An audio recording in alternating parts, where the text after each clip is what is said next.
Have you ever heard the saying, "Time is money"?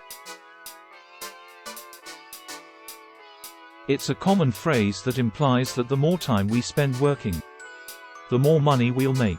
But what if we flipped that idea on its head?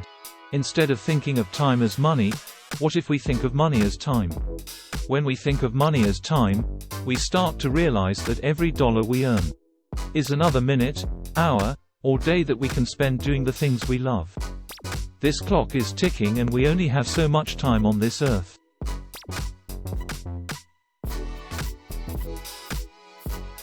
Money can give us the freedom to spend our time in ways that bring us joy and fulfillment.